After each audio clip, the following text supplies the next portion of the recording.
जितना ऐन्द्रिक कोलाहल जगत में व्यक्ति विचरता है उतना छोटा हो जाता है। माहौल छोटा हो जाता है, मन अशांत हो जाता है, विक्षेप हो जाता है। जितना बौद्धिक जगत में रहता है उतना माहौल थोड़ा ऊंचा होता है, और आत्मिक जगत में प्रवेश हो गया तो माहौल दिव्य हो जाता है, सुखद हो जाता है। यही कारण है कि जो ऐन्द्रिक जगत में रहते हैं उनका मेहनत मजूरी ज्यादा करते हैं और फायदा बहुत कम मिलता है। जो बौद्धिक जगत में काम करते हैं उनको मेहनत बौद्धिक होती है लेकिन लाभ मजदूरों से ज्यादा मिलता है, और जो आध्यात्मिक जगत और बौद्धिक जगत में रहते हैं ऊंचे पदों को संभालने में सक्षम होते हैं, और उससे भी ज्यादा आध्यात्मिकता की पराकाष्ठा पे गए निसंकल्प अवस्था। ध्यान से सुनना, इधर बहुत ऊंची बात है। निसंकल्प अवस्था में जो लोग रहते हैं उनका थोड़ा सा उपस्थिति अथवा थोड़ा सा उनका मार्गदर्शन बहुत फायदा करता है। उससे भी ज्यादा जिनके पास एकाग्रता और परोपकार का धन है उनके तो क्रिया नहीं करनी पड़ती, उनके संकल्प मात्र से प्रकृति में उथल पाथल हो जाती, व्यवस्थाएं सुंदर सुहावनी हो जाती। जैसे समर्थ रामदास के दर्शन करके शिवाजी जाना चाहते थे। दोपहर को समर्थ रामदास ने कहा अभी दोपहर है, भूख लगी होगी, घोड़े पर जाते जाते तो शाम हो जाएगी, कैसे खाओगे, कहाँ खाओगे? गुरुजी कोई बात नहीं। समर्थ ने संकल्प किया, तुम और तुम्हारे अंग रक्षक और सब सामने गुफा का पत्थर हटाना तो वहां भोजन तैयार मिलेगा, गर्मा गर्म खा लेना। चट्टान हटाई और तैयार व्यंजन मिले, खा लिया। शिवाजी दंग रह गए कि ऐसे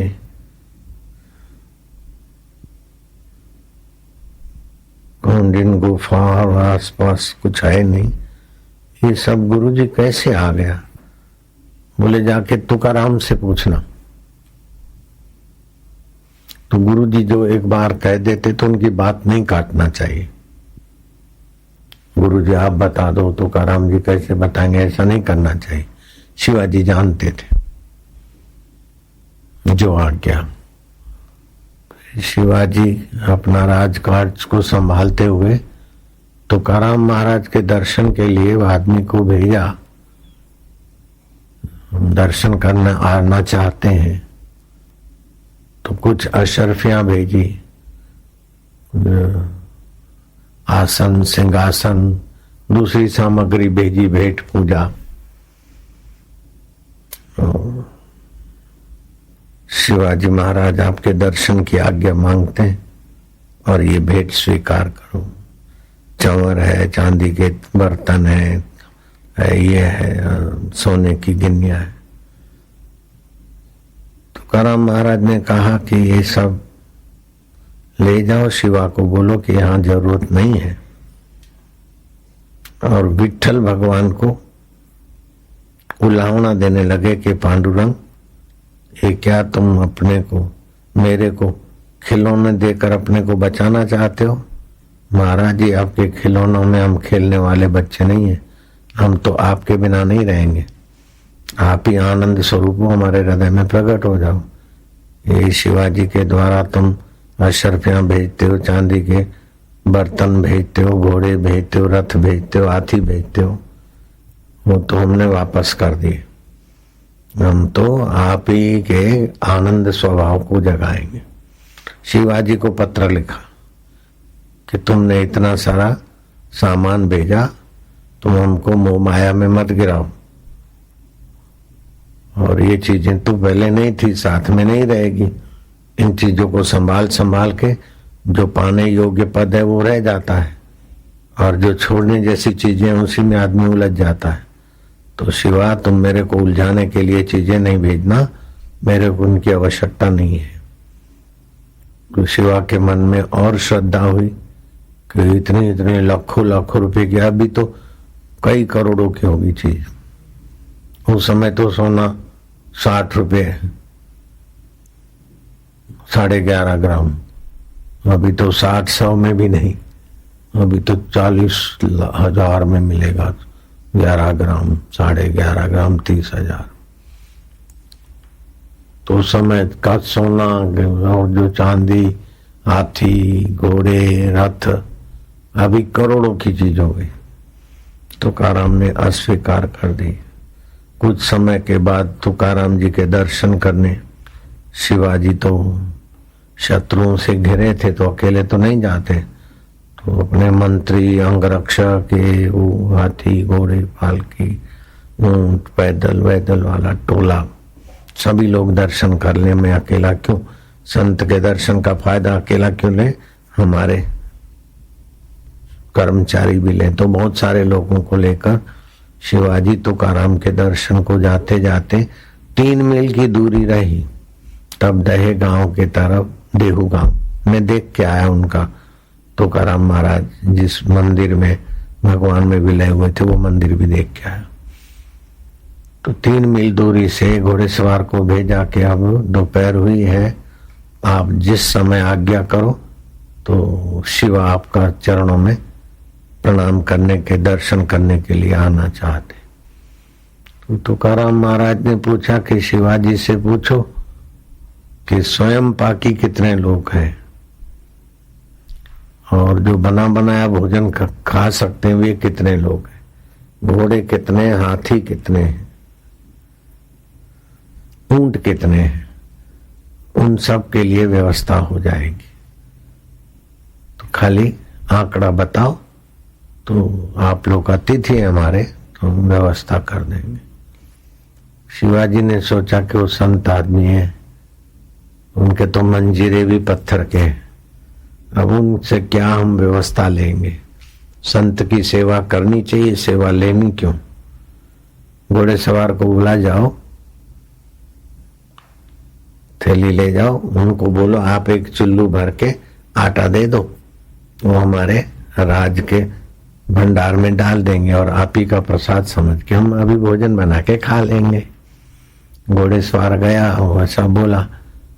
तुकाराम महाराज बोले, बावरा है तो आटे का चुल्लू भर के क्या देना? अतिथि के लिए आटा थोड़ी दिया जाता है, अतिथि को तो उचित सत्कार करना चाहिए, और वो भक्त अतिथि है।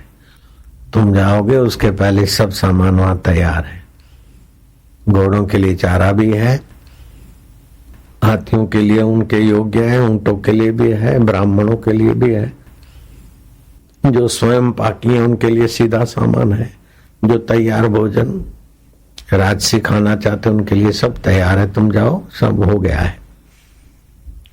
वो आदमी आया खबर लेके, तो उसने देखा तो यहाँ सब तैयार है। सबको आश्चर्य हो गया।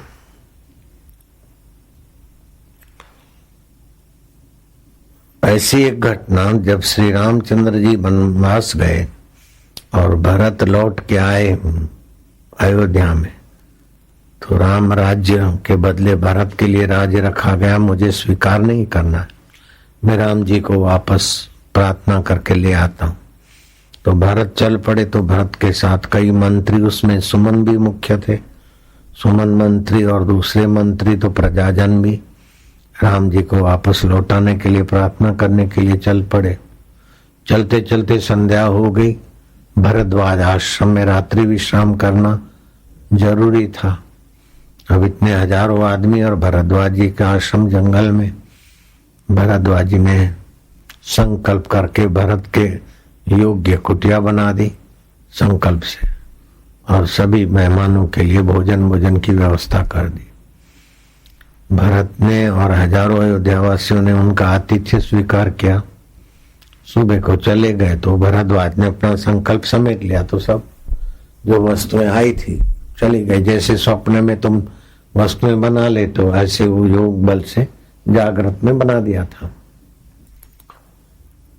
तो शिवाजी ने तुकाराम जी से पूछा कि समर्थ रामदास ने हमारी भूख प्यास देखकर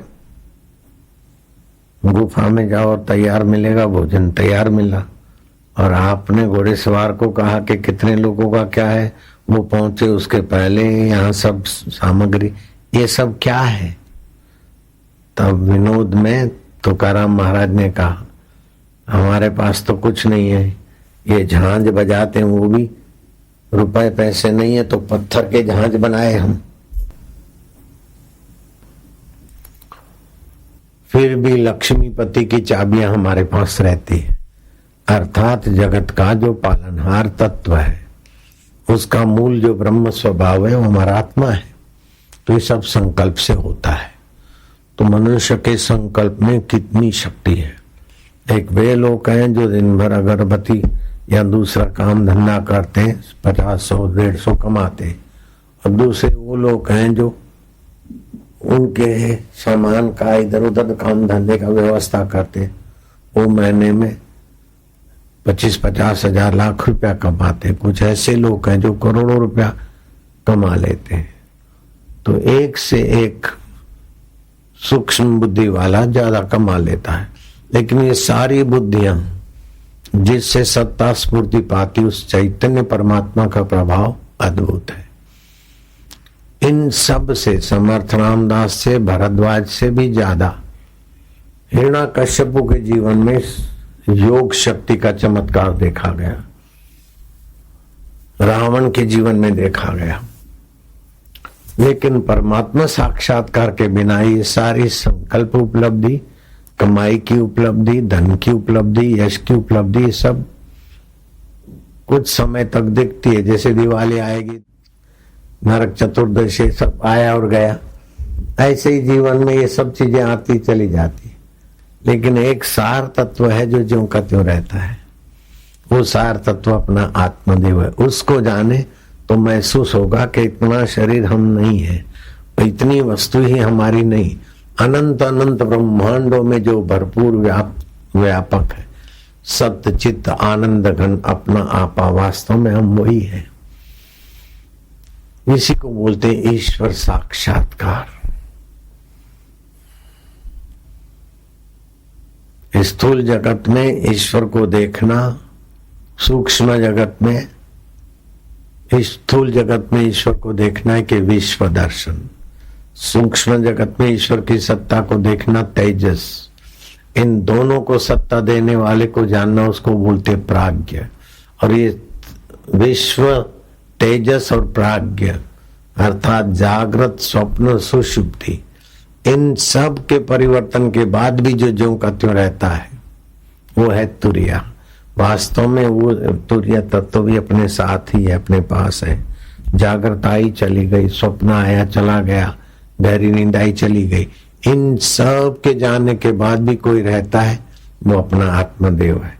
तो साक्षात्कार ऐसा नहीं कि कोई देवी देवता आ जाएगा अथवा छू मंत्र हो जाएगा। जो सदा साक्षात है उसको मैं के रूप में अनुभव करें। जैसे एक आदमी सिर कूट रहा था, किसी ने नकली खबर सुनाया कि तुम्हारा बेटे का एक्सीडेंट हो गया और भंवर कुआ के पास एक्सीडेंट भयंकर हुआ, फलानी गाड़ी थी, बाइक थी, नंबर ये था, और फलानी हॉस्पिटल में गया और दम तोड़ दिया। तो अब वो बाप सिर कूटने लगा, रोने लगा, अरे हाय मैंने अपना बेटा खो दिया, अरे सब मेरा सब कुछ चला गया। इतने में एक परम बुद्धिमान और विश्वसनीय व्यक्ति ने दरवाजा खटखटाया। लाला जी दरवाजा खोलो। बोले क्या दरवाजा खोले? मेरे तो सारे दरवाजे बंद हो गए भाई, मैं तो मर गया, मेरा एक लोटा।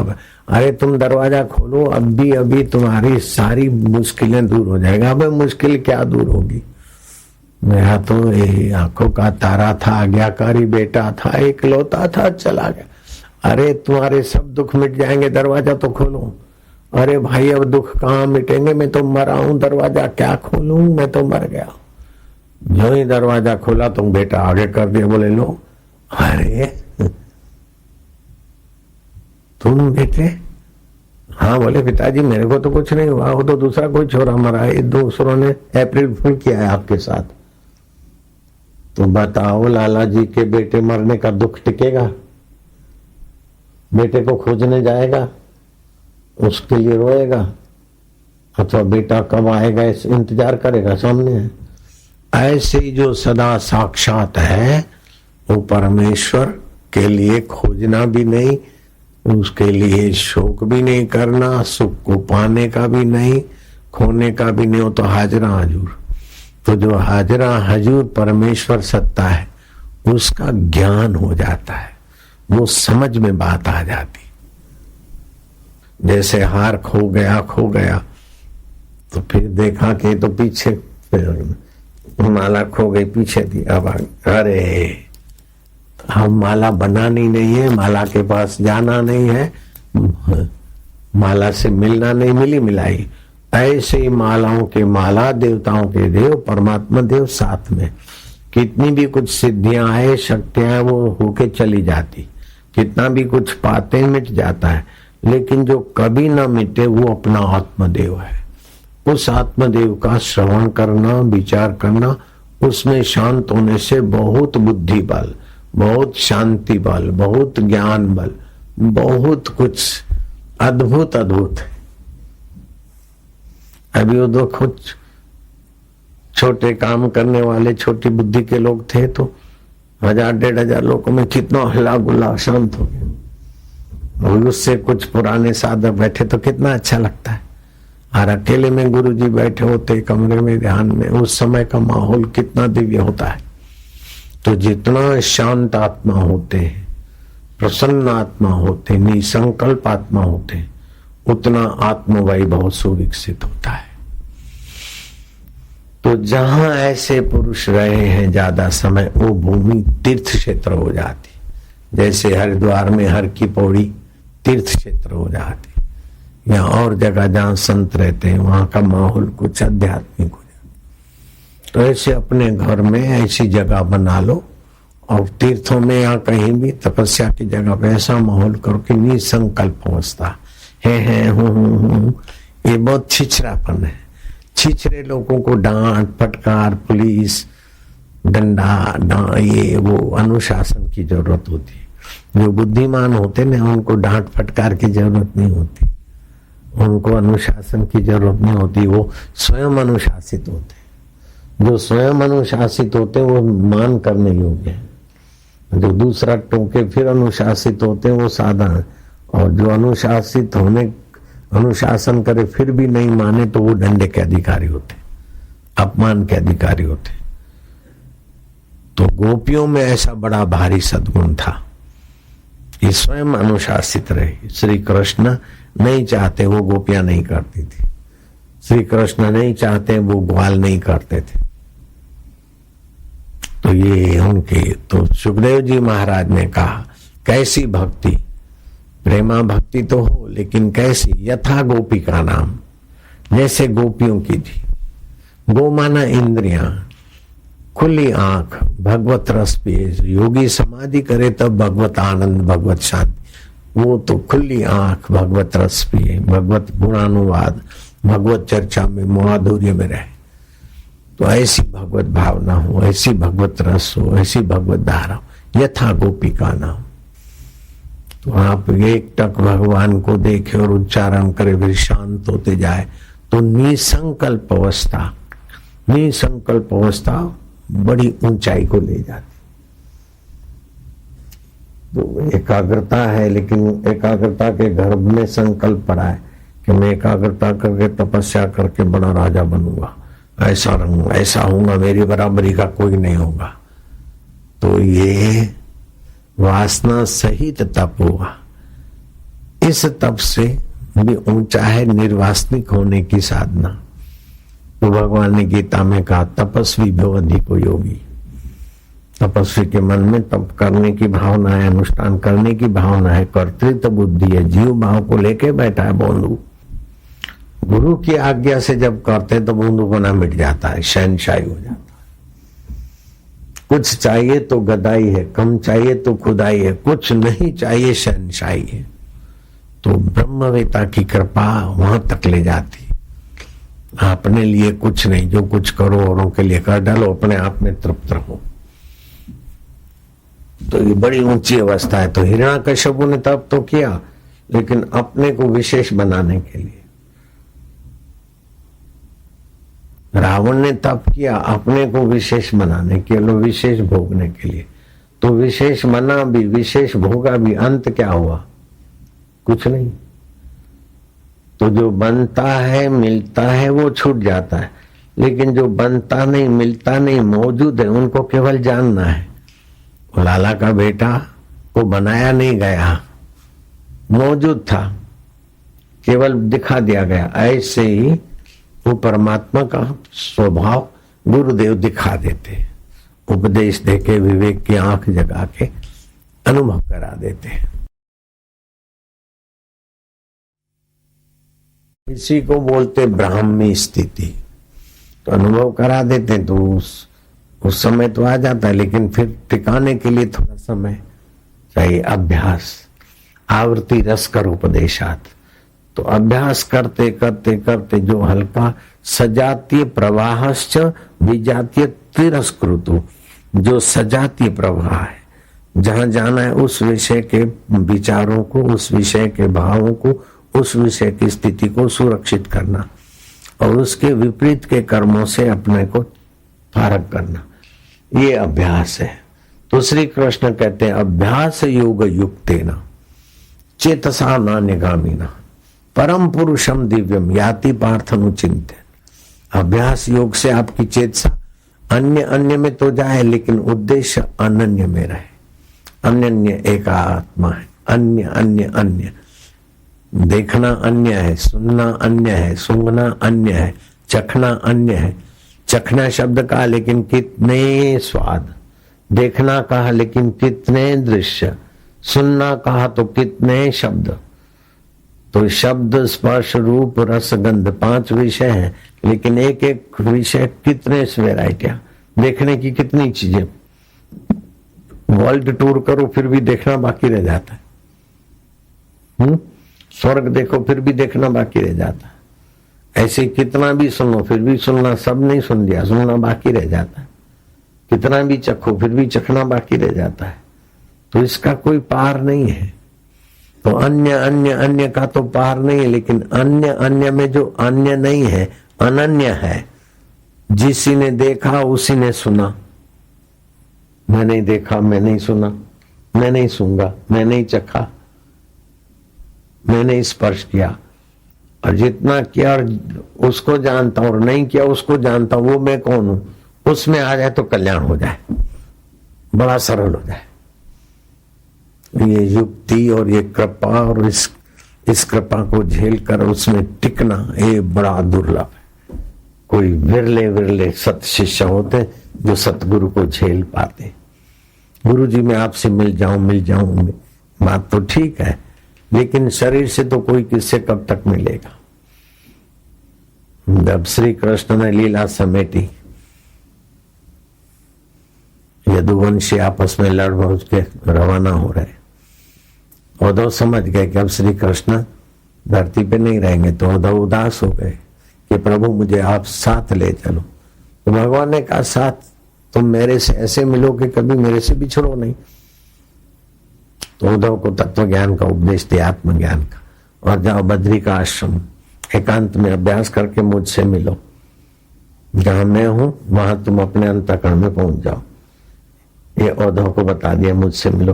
बाहर से तो बचपन से ही मिलते थे, लेकिन वास्तव में कृष्ण का जहां मैं है, उद्धव का मैं भी वही है। तो जाओ मुझसे मिलो बद्री का आश्रम। तो श्री कृष्ण ने पात्र भेद से 4 प्रकार के साधकों का मार्गदर्शन किया। जो उद्धव जैसे हैं ऐसे को कहा कि सब झंझट छोड़कर एकांत में चले, अंतर आत्मा में मुझसे मिलो। अर्जुन को कहा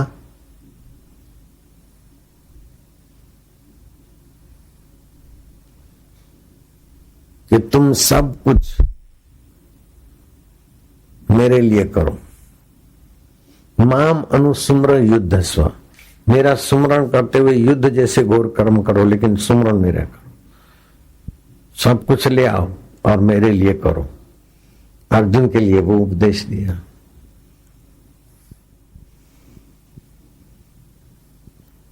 युक्ताहार विहार से, ठीक खाओ, ठीक रहो और अभ्यास करो, धारणा करो, ध्यान करो, समाधि करो और मुझसे एकांत में शुद्ध होकर मिलो। ये जो एकांत साधना के रुचि वाले उनके लिए वो। और चौथे, तुम जैसे भी हो केवल मेरे हो जाओ। जो सूंघते हो, जो करते हो, जो हवन करते हो, लेते हो, देते हो, मुझे अर्पण कर दो।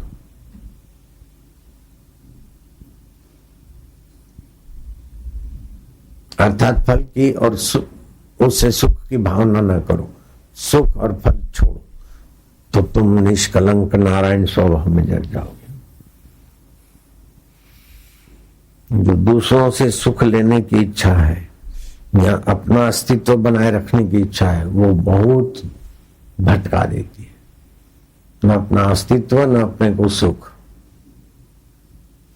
तो ये थोड़ा सूक्ष्म है, थोड़ा दिखता है कि कठिन, लेकिन जिन पर गुरु कृपा है उनको ये मार्ग आसानी से समझ में भी आ जाता है और तय भी हो जाता है। अभी बैठे चुपचाप हो, शांति, इसमें क्या परिश्रम है और साधन हो रहा है। वो ले गए अपने को, हम ये दान कर रहे हैं इनके लिए, हमको ये मिले वो मिले, नहीं, खाया पिया पत्तल छूटी, अपने आत्मा में शांति।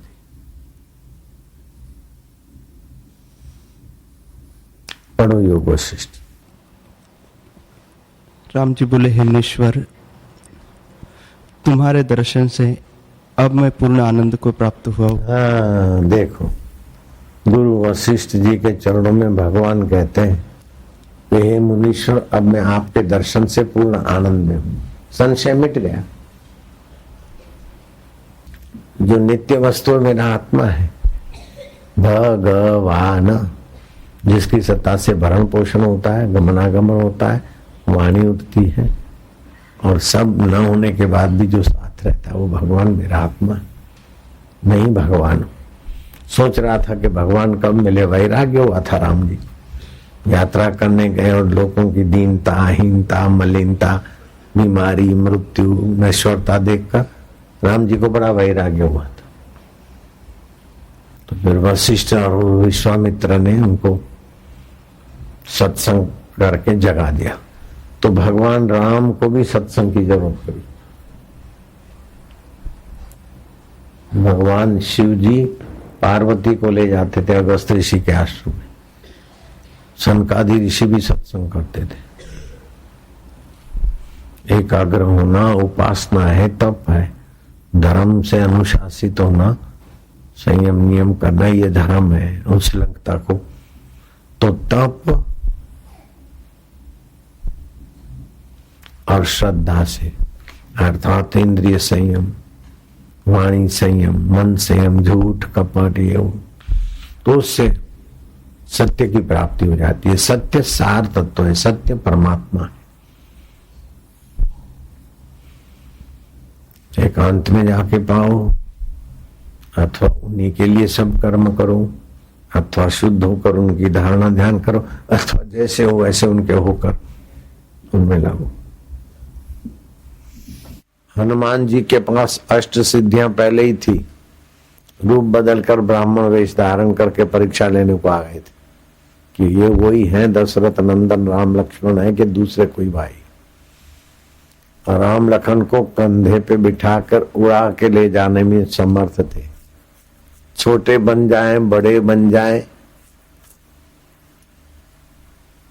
अणिमा गरिमा लघिमा आदि सिद्धियों के धनी थे, फिर भी आत्मज्ञान के पाने के लिए भगवान राम की बिन शर्ती शरणागति ली। कहा तो हनुमान जी ब्रह्मचारी और सीता जी को खोजने के लिए लंका में राक्षसियों के घर इधर उधर राक्षसों का निवास शयन रात्रि में छान मारा। अब ब्रह्मचारी, कोई राक्षसियां सोई हो, कोई राक्षस सोए हो, वहां जांच पड़ताल करे नहीं, सेवा है उनके लिए। राक्षस महत्वपूर्ण नहीं है, राम जी की सेवा है और राम जी की सेवा का फल है ब्रह्म विद्या। तो हनुमान ने कैसी तत्परता से सेवा की, और जब पुरस्कार देने का अवसर मिला तो किसी को कुछ हनुमान को सर्वोपरि पुरस्कार दे रहे थे। विभीषण के पास बड़े कीमती मोतियों की माला थी, हीरों की, वो राम जी को भेंट की राज्याभिषेक के समय, और राम जी ने उठाकर हनुमान जी के तरफ दी। तो हनुमान जी ने देखा तो इसमें तो परम लाभ की चीज तो कोई नहीं है, इतने महंगे हीरे हैं, ये है वो है, लेकिन वो तो छूट जाएंगे।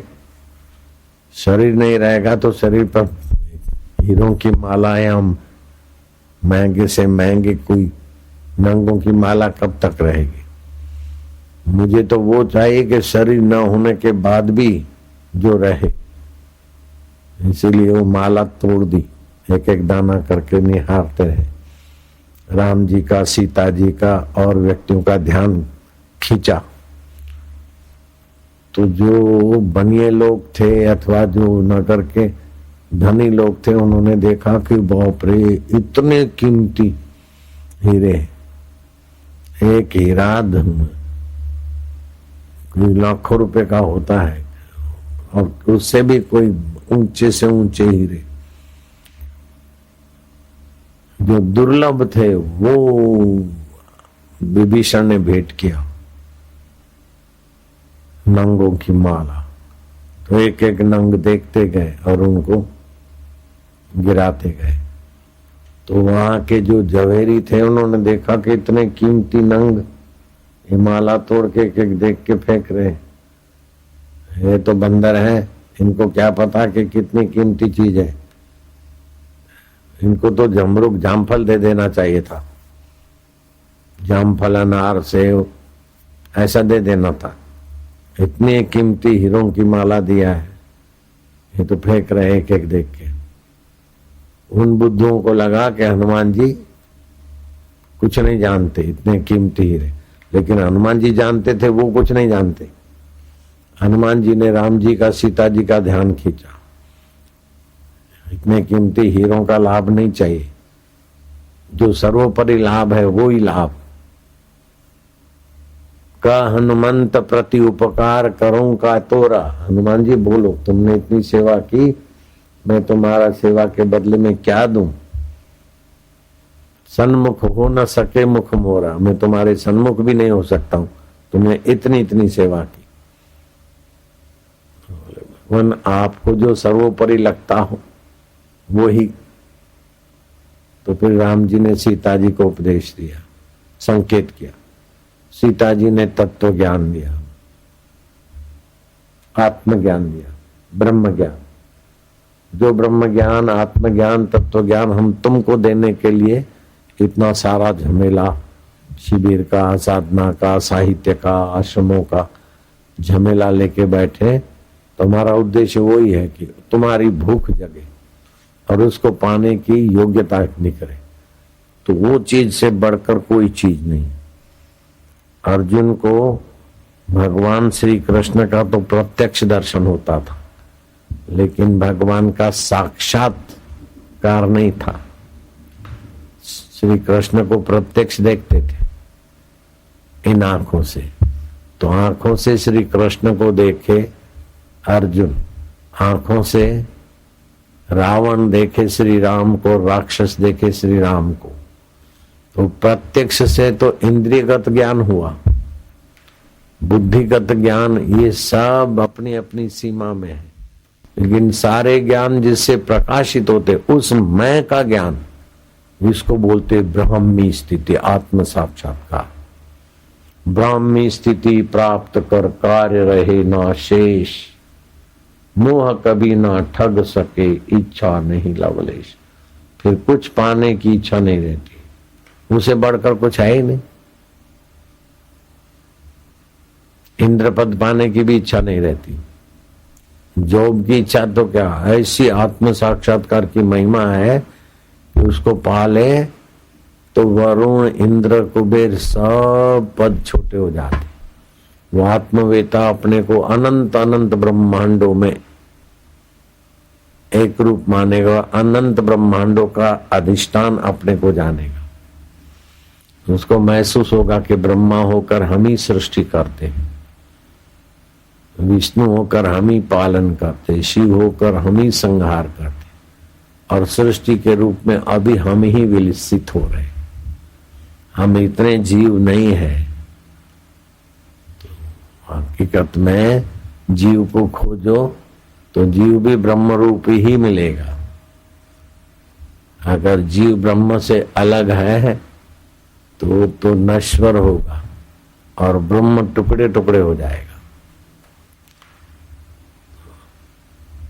इसीलिए शास्त्रों ने बहुत ऊंची बात कही, ईश्वर अंश जीव अविनाशी। जीव अविनाशी, जो अपने को जीव मानते न तो तुम्हारी मौत नहीं है, तुम अविनाशी हो। चेतन विमल, तुम चेतन हो, निर्मल हो, विमल हो, सहज सुख राशि। जब इंद्रियों में शरीर में विकारों में होते तो सुख बाहर से भरकर अपनी तबाही करते, तमस छा जाता है, रजस छा जाता है, बुद्धि पर अज्ञान भर जाता है, अज्ञान से आवृत हो जाता है शुद्ध स्वभाव। अज्ञानेन आवृतम ज्ञानम तेन मोहंती जंतवा, जंतु की नहीं तुच्छ हो जाते। कहा तो इंद्र पद और नाच गाने का मजा लेते लेते फिर दूसरे गिरते गिरते कीड़े भी बन जाते। एक बार इंद्र अपने आसन पर बैठे बैठे सोचा कि मैंने ऐसा कौन सा पुण्य किया, ऐसी कौन सी तपस्या किया। 33 करोड़ देवता, किसी एक देवता को रिझाने के लिए लोग तपस्या करते, हवन करते हैं, नियम पालते हैं, ब्रह्मचर्य रखते हैं, तब देवता प्रसन्न होता है। एक देव को प्रसन्न करने के लिए लोगों को तो नाक में दम आ जाता है। वो 33 करोड़ देवता मेरे को प्रसन्न करने के लिए तत्पर रहते हैं। ये कितना बड़ा आदमी। 12 मेघ मेरे कहने में, 33 करोड़ देवताओं का मैं राजा हूं। जाके गुरु जी से पूछूं ऐसा मेरा कौन सा तप है, कौन सा पुण्य है कि 33 करोड़ देवताओं का मैं स्वामी। तो इंद्र चला अपने गुरु बृहस्पति से पूछने को। आत्म साक्षात्कारी त्रिकाल ज्ञानी बृहस्पति गुरु समझ गए कि इंद्र आ रहा है, उसका सवाल का जवाब वचनों से देना उसकी अपेक्षा उसको प्रत्यक्ष हो जाए। तो संकल्प किया। तत्ववेता भी थे और योग सामर्थ्य से संपन्न थे। इस सृष्टि के आरंभ से जो जो इंद्र बने हैं, इंद्र बन बनकर जो भी कुछ तुच्छ योनियों में भटक रहे हैं वो इधर दिखे। तो ये कीड़े मकोड़ों की लाइन चली। बृहस्पति त्रिकाल ज्ञानी, अच्छा तुम 2 बार, तू 5 बार बना, हाँ, तू 3 बार, तू 4 बार बना, अच्छा तू 7 बार, वाह, तू 11 बार, तू 9 बार, तू तीसरी बार आया। वो कीड़ों को देखकर तीसरी बार, दूसरी बार, 9वीं बार, 11वीं बार, 70वीं बार आया। 70 बार बना था। तो अकेले में उन कीड़ों को देखे और 5 बार, 7 बार, 9 बार, 3 बार, 2 बार, 1 बार बना था। फिर अभी ये दशा में है। अकेले में जो वार्ता कर रहे थे तो इंद्र खड़े खड़े दंग रह गया कि गुरुजी आखिर क्या है। इन कीड़ों को देखकर आप दंग रह जाते हैं, और 2 बार 4 बार 7 बार 11 बार। बोले इंद्र, अनादिकाल से सृष्टि चल रही है और कईयों ने तपस्या करके यज्ञ करके व्रत उपवास ब्रह्मचर्य पालकर इंद्र पद पाया। फिर नाच गान देखते देखते सब मौज मजा मारते मारते पुण्य नष्ट हुआ और गिरे। फिर किसी योनियों में घूमते घूमते जैसा मन में आए ऐसे करे, जैसा मन में आए ऐसा सोचा और ऐसा किया, तो मनमुक्ता के कारण आखिर कीड़े की योनि में जा पड़ा। कीड़ा नहीं भटकता जरा इधर से जरा उधर से, मनमुक्त। तो कोई 1 बार इंद्र बनकर फिर ये कीड़े की योनि में, कोई 10 बार, कोई 7 बार। तो सृष्टि तो अरबों खरबों के अनादिकाल से सृष्टि चल रही है और अपनी अपनी वासना से इंद्र बने और फिर मौज मजा मार के फिर गिरे, फिर इन योनियों में गए और कोई संयोग मिला। खूब तपस्या करते करते मनुष्य योनि से पार देवत्व को गंधर्वत्व को पाए, उसमें भी लगे रहे। कोई कोई विरले फिर से इंद्र बने। तो कोई 7 बार इंद्र बना है, कोई 4 बार, कोई 2 बार, कोई 17वीं बार इंद्र बनकर फिर इस दुर्दशा में है। तो इस सृष्टि का कोई अंत नहीं। इन भागों को इंद्र बनकर भी मौज लेनी थी। आत्मज्ञान पाकर अगर परम लाभ ले लेते तो फिर दुर्दशा नहीं होती। आत्मज्ञान के बिना जो भी कुछ मिलेगा वो धीरे धीरे फिर नष्ट हो जाता है। तो आत्म लाभात परम लाभम न विद्यते। तो इंद्र का तो होश हवास उड़ गया कि मैं अपने को बड़ा भाग्यशाली मानता हूं, लेकिन पूर्व में कोई 7 बार इंद्र बनकर ये दुर्गति को पाया है, कोई 4 बार इंद्र बनने के बाद फिर गिरा है। जो भी राजा बन गए उनको आप देखो तो कोई क्रिकेट बना है, राजा मृग, राजा आज सांप बना है। तो कहा तो मिथिला का राजा और सांप, तो सांप की योनि से फिर दूसरी योनि, तीसरी योनि, फिर वागरी बने, कोई बैलवाना बने, कोई कुछ बने। तो न जाने इस विराट ब्रह्मांडों में किस किस ब्रह्मांड में कौन कहाँ कहाँ भटक रहा है। ये धरती, ये पृथ्वी लोक इतना ही नहीं है, ऐसी कई सृष्टियां हैं। अपना सूरज है इतना ही नहीं, 400 करोड़ दूसरे सूरज है एक आकाश गंगा में। वो तो विज्ञानियों की पकड़ में आए, उससे ज्यादा जो विज्ञान नहीं पहुंचा वहां क्या क्या है। विज्ञानियों को सब समझ में थोड़े आ गया। सारे दुनिया के विज्ञानी, बुद्धिमान, विद्वान, पंडित, संत, महात्मा सब मिलकर अगर जीव की लंबाई चौड़ाई या जीव हम ईश्वर के अंश हैं, तो अच्छा एक अंश को खोज लो। अंश को खोज लोगे तो अंशी का पता चल जाएगा। अर्ब माहिसा खर्ब माहिसा अंश है, तो ईश्वर की माप निकल आएगी। जीव का माप तोल निकल गया तो ईश्वर का माप तोल निकल जाएगा। तो जब ईश्वर अनंत है, उसका माप तोल नहीं निकल सकता, तो उसका हिस्से का माप तोल क्या निकलेगा। वास्तव में हिस्सा है ही नहीं, हिस्सा तो मान लिया, माया वश भयो गोसाई। हम ईश्वर का हिस्सा है, ये वास्तविक बात नहीं है। हम ईश्वर का अविभाज्य अंग है, अविभाज्य स्वरूप। जैसे घड़े का आकाश महाकाश का अंश दिखता है, वो घड़े की उपाधि से, वरना घड़े को महाकाश से अलग करके थोड़ा माप तोल नहीं निकाल सकते कि भाई चलो इतना बाय इतना है, इतना बाय इतना है, तो तुम्हारा घड़ा इतना बाय इतना है। घड़े का आकाश इतना बाय इतना नहीं है। 2 की त्रिज्या है, 4 का व्यास है घड़े का, ऐसा नहीं निकलेगा। छेन तीजू भणेला में त्रिज्या ने व्यास सिद्धांत बराबर है। तो ये समझाने के लिए नाउन, प्रोनाउन, वर्ब, प्रोवर्ब, त्रिज्या, व्यास, ये सब जहां बबलू हो जाते वो ब्रह्म विद्या है। तो शास्त्र कहते सा विद्या या विमुक्त है। जो जीव को मुक्ति दिला दे, सुख की लालच से मुक्त कर दे, दुख के भय से मुक्त कर दे। उसके बिना तो इंद्र पद का लाभ हो गया तो क्या, जरा व्यापारियों को लाभ हो गया आज 1,00,000-2,00,000 का तो कुछ भी नहीं।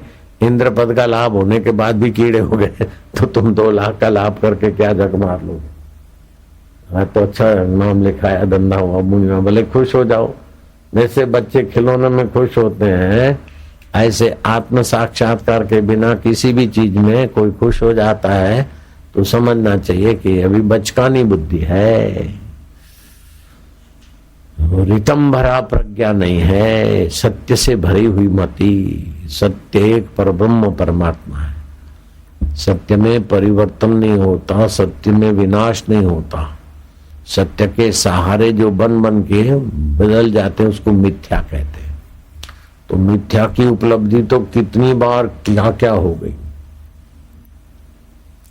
भगवान बुद्ध अपने भिक्षुकों को बोलते थे कि देखो पहाड़ है ना सामने, इतना बड़ा हिमालय जैसा पर्वत, इतना बड़ा, अगर तुम्हारे सभी जन्मों की हड्डियां इकट्ठी करके ढेर लगाए तो इस पहाड़ को भी मात कर देगी।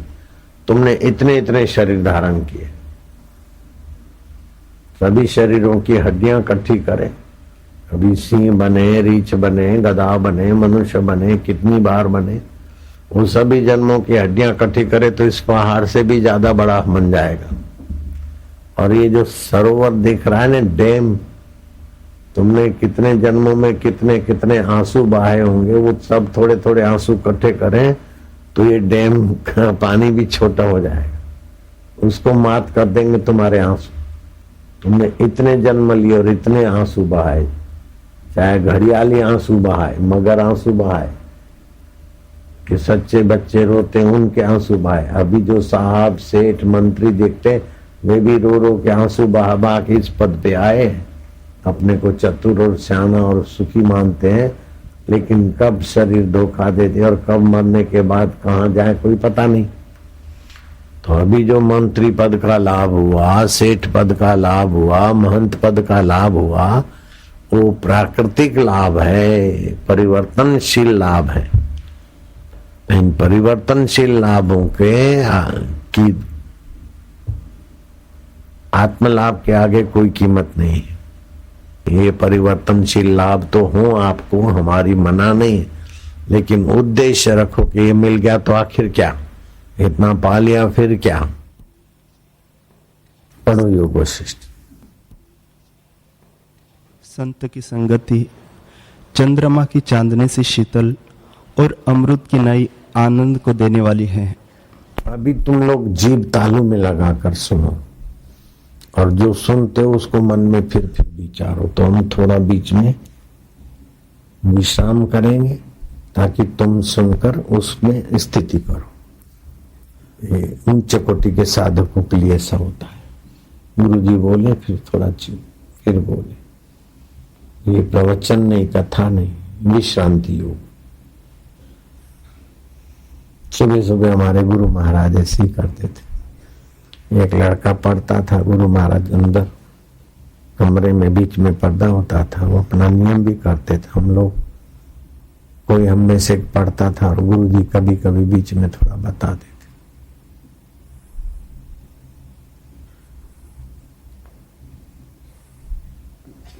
तो हमारे को हो तो गया था थोड़ा अनुभव, संतोष, फिर भी मन में खटक रहती थी कि साईं जी को तो सुनकर इतने लोग आनंदित होते हैं, इतने लोगों को फायदा होता है, हमारे को तो हुआ तो फिर कुछ थोड़ी और भी कुछ होगा।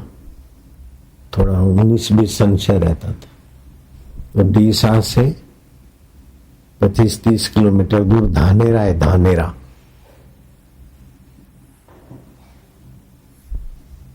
तो वहां गुरु जी का मंदिर बनाया था किसी ने, उसका मुहूर्त करने गुरु जी पधारे थे। धानेरा से 15 किलोमीटर इंटीरियर में मंदिर बना था।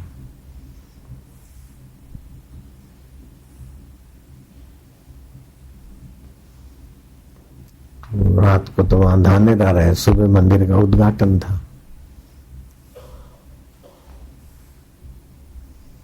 तो 4-4:30 बजे हम लोग गुरु जी का कमरे का आवाज हुआ तो तैयार रहते थे कि गुरु जी सत्संग चला। गुरु जी ने कहा कि कुछ लोग, हम 2-3 ही थे बात, कुछ लोग सोचते कि हमारे को हो तो गया इस समय तो है, लेकिन भाई साईं जी के पास तो ऐसा है, हमारे पास तो गीता पड़ी थी, गुरु जी ने सिर पे उठाई गीता, भाई लीलाशाह गीता उठाकर कसम खाता है कि आशाराम जो मैं हूं वो ही तू है आशाराम, संशय मिट गया, काम हो गया बस। तो मेरे मन में क्या खटक थी वो जान गए थे गुरुदेव, वो खटक निकल के तो हो गया काम तो हुआ पड़ा था, लेकिन थोड़ा खटक था। संशय सबको खात है, संशय सबका पीर, संशय की जो फाकी करे उसका नाम फकीर। फिर दूसरा चला, फिर अपने को तो हो तो गया, लेकिन समाधि में बैठे रहे सुखदेव जी के नाई ऐसा करें, तो यहाँ घूमते घामते एकांत खोजते खोजते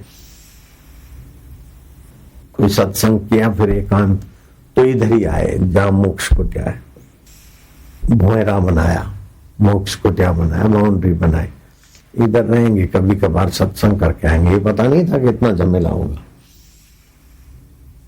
तो बैठे ध्यान करें तो इतने में कोई आवे, हरिओम हरिओम, इधर भीड़ बढ़ गई, कहाँ जाए कहाँ जाए। इतने में ब्रह्म बाहुनी कोई छोटी सी पुस्तक किसी संत की हाथ लगी, उसमें पद थे, थातु कोई ने ध्यान हसे तो तेनु प्रारब्ध तेऊ हसे। तो एकांत में महापुरुष ध्यान समाधि में बैठते तो उनका प्रारब्ध एकांत का है, चलो अपना प्रारब्ध प्रवृत्ति का है, तो चलो होने दो प्रवृत्ति। वो संशय मिट गया तो अब प्रवृत्ति में भी मौज है, निवृत्ति में भी मौज। जो खटका है ना वो निकल जाए, स्वरूप में स्थिति हो जाए खटका रहित।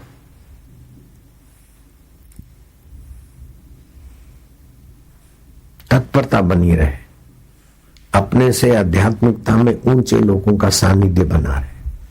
अपनी खुशामद करने वाले तो बेचारे छोटे होते तभी खुशामद करेंगे, सत्कार करेंगे, आदर करेंगे। तो हम प्रयत्न पूर्वक उच्च कोटि के संतों से, गुरु जी हयात थे तब तो गुरु के चरणों में, गुरु जी का शरीर साकार नहीं रहा, तो फिर जो अच्छी अच्छी स्थिति वाले थे, राम सुखदास महाराज है, घाट वाले बाबा है, पथिक महाराज है, तो उनसे हमने मित्रता बनाए रखी। अब तो ऐसे कोई मिलते नहीं है, अब कोई ज्यादा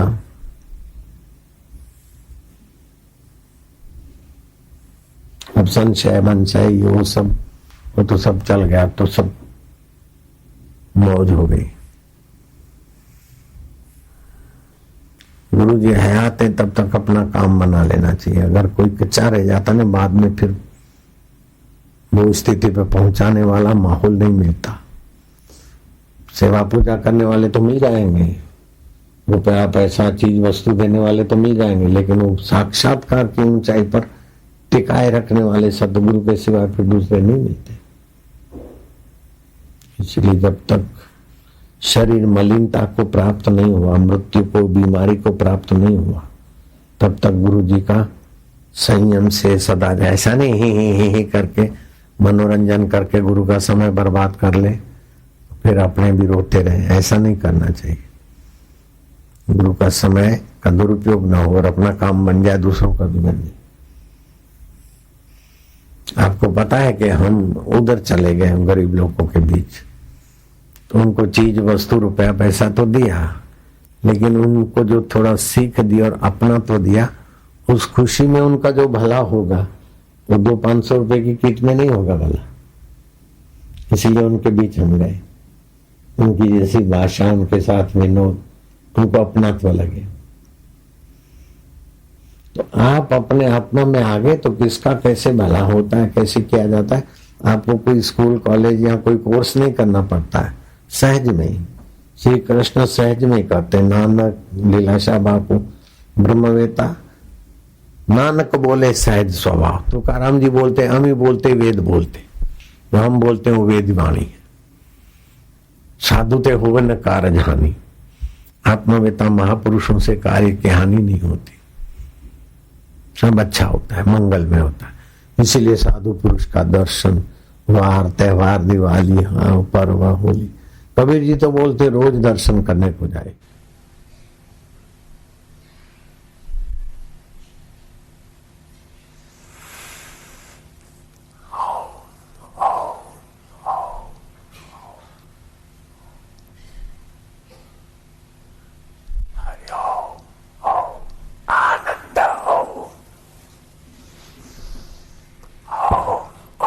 शांति हो, माधुर्य हो।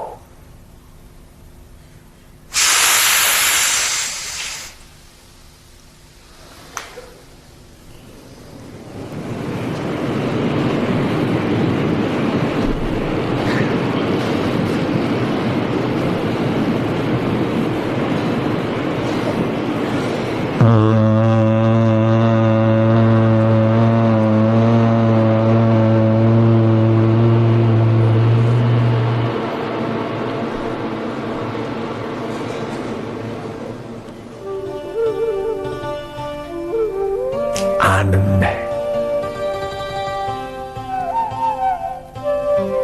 माधुर्य है,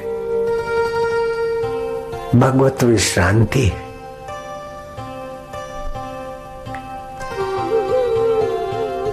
है तू मैं दूर जा, ये चाहिए वो चाहिए, खपे में खप गए, कुछ नहीं चाहिए। हमें जो चाहिए वो हमारे साथ है, और जो छूटने वाला है वो छूटता रहता है, आता रहता है। हमें जो चाहिए वो शाश्वत है, हमारा है। आनंद है, मंगल।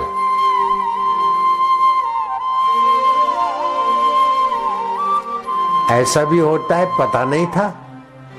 यहाँ ये माल मिलता है, पता नहीं था। यहाँ भगवान मिलते, पता नहीं था। गुरु जी को पहचानना बच्चों का खेल नहीं है।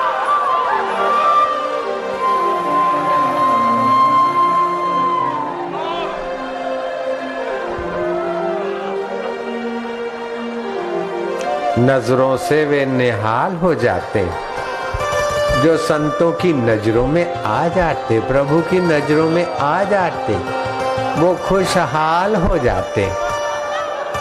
नजरों से निहाल हो जाते, खुशहाल हो जाते।